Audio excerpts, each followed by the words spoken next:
and serving you on TV, online, and on the go. This is Valley News Live at 5.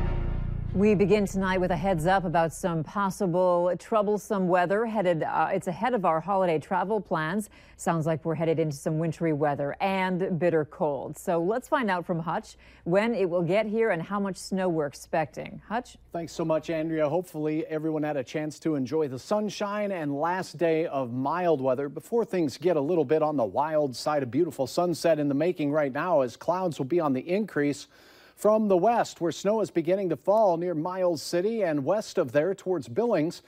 The system will be developing and moving into the region overnight. Here's a look at your planner for this evening. If you are going out and about, I expect bitter cold temperatures to start pushing in to our eastern counties, single digits by 9 to 10 o'clock tonight, while it remains in the 20s and 30s out west. Overnight, though, clouds increase across much of our region on the southern and western side, with snow developing as we go towards daybreak.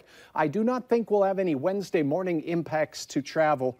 However, on Thursday morning, on Wednesday night late, we'll have numerous areas with 3 to 6 inches of snow. There will be some isolated areas that could get even more than that, up to 9 inches. Surrounding areas get 0 to 3. This storm does not come with a lot of wind. That's the good news, but there will be an impact to travel as you go through the midweek forecast. And then after that, getting to the Christmas holiday, we'll inform you about some mighty cold air, the coldest of the season, an Arctic blast heading our way. So be prepared for wintry travel. Update your forecast. We'll keep you updated right here, and download that Valley News Live weather app. Exactly. Let me tell you how to get that Valley News Live weather app. All you have to do is search VNL Weather in the App Store. Download it for free. You'll get all the latest forecasts and conditions, allowing you to plan your day. Development Homes Incorporated and a Grand Forks City Council member are at the center of a civil lawsuit that claims they were negligent in allowing a sexual predator to rape a vulnerable adult under their care. Valley News Team's Ryan Laughlin has the allegations the victim's mom is bringing forward and what the accused are saying in their defense.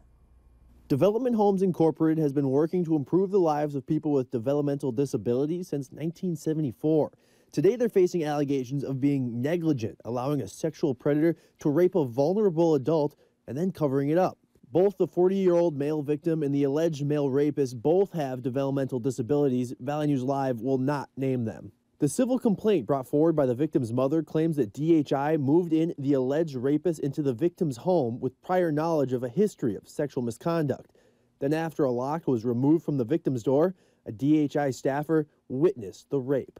The victim has the mental capacity of a 2-year-old and would not be capable of consent, and additionally had a broken shoulder. The complaint points to CEO and Grand Forks City Council member Sandy Marshall as trying to cover up the incident.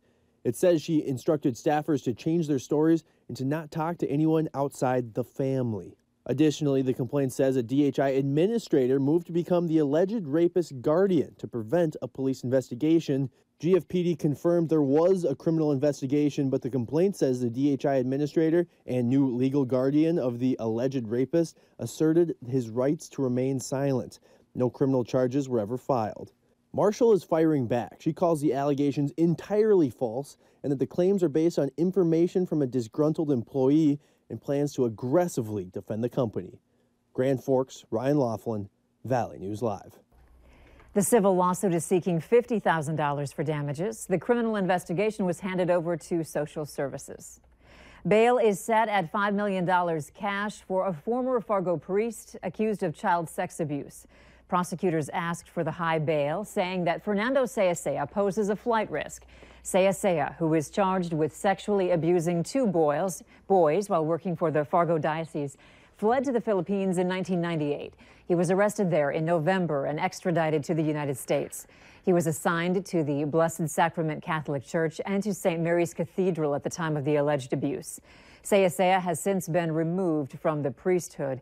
Cass County State's Attorney Birch Burdick says he believes this is the highest cash bail amount ever in the county.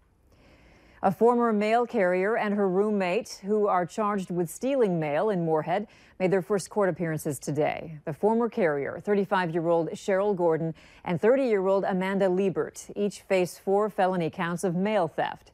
Each of these felonies are punishable by up to 3 years in prison and a $5,000 fine. Prosecutors say the crimes occurred between August 1st and November 15th. According to the court documents, a Moorhead man contacted police about possible thefts from his mailbox when a gift card he had sent to a relative never made it, but was used at the Target store in Moorhead. Gordon and Liebert will be back in court for another hearing on January 25th. The tax reform bill championed by President Trump is just one step away from reaching his desk. The House took its historic vote this afternoon, which it will actually have to repeat again tomorrow. Weijia Zhang reports from Capitol Hill. It's laid upon the table. House Republicans call this vote a big win for the American people. This is one of the most important pieces of legislation that Congress has passed in decades to help the American worker, to help grow the American economy. The GOP's $1.5 trillion tax overhaul bill sailed through the House, but the bill now has to go back there after two provisions were found that violate Senate procedural rules. The provisions will be removed and the House will revote Wednesday morning. Every Democrat is once again planning a no vote. You know who this bill is going to help?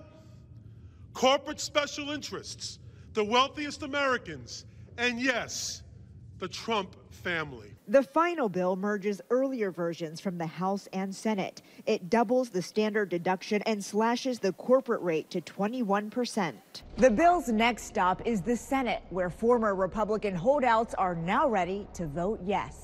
When it comes down to your final vote, is our country better off having this once-in-a-generation opportunity for tax reform? Senate Democrats see this bill as tax breaks for corporations and the wealthy, with virtually no reform. This piece of legislation is the single worst piece of legislation I've seen in my time in the Senate. Democrats are also concerned about the bill's provision of repealing the Obamacare mandate, which requires Americans to carry health insurance or pay a penalty. Weijia Zhang, CBS News, Capitol Hill.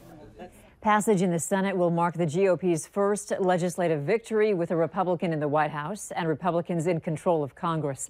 It's the first major tax overhaul in more than 3 decades.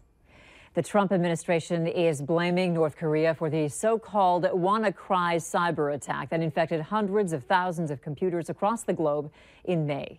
The NSA and the CIA have long suspected the link, but this is the first public acknowledgement that North Korea was responsible. The virus hit more than 230,000 computers in over 150 countries, crippling banks and briefly paralyzing the British healthcare system. The top White House aide for Homeland Security and counterterrorism suggested the United States would act against North Korea beyond the sanctions now being imposed for its rapid expansion of its nuclear weapons program. The head of the Minneapolis Police Officers Union said today that officers were heroic in shooting a man who tried to stop him from cutting his own throat with a knife at City Hall. The incident happened Monday in an interview room at the Minneapolis Police Department. The man was alone in the interview room when he pulled out the weapon and began harming himself. Officers shot him after trying to subdue him, and the wounded man was taken to a hospital. It's estimated the officers tried to de-escalate the situation for about 10 minutes before they had to make a decision. It was not clear how the man got a weapon into that room. The Valley News Live team is excited to bring you coverage of the road to Frisco for the Bison football team's championship bid. We have got full team coverage for you with the Valley News Live sports team and the whole Bison football pregame crew, along with Mike Morgan, bringing us live coverage from Frisco, Texas. That leads us up to game day on January 6th. The Farmers Union Insurance Bison football pregame show will start at 9:30 on game day, all the way up to the 11 a.m. kickoff between the North Dakota State Bison and James Madison at Toyota Stadium for the FCS Championship.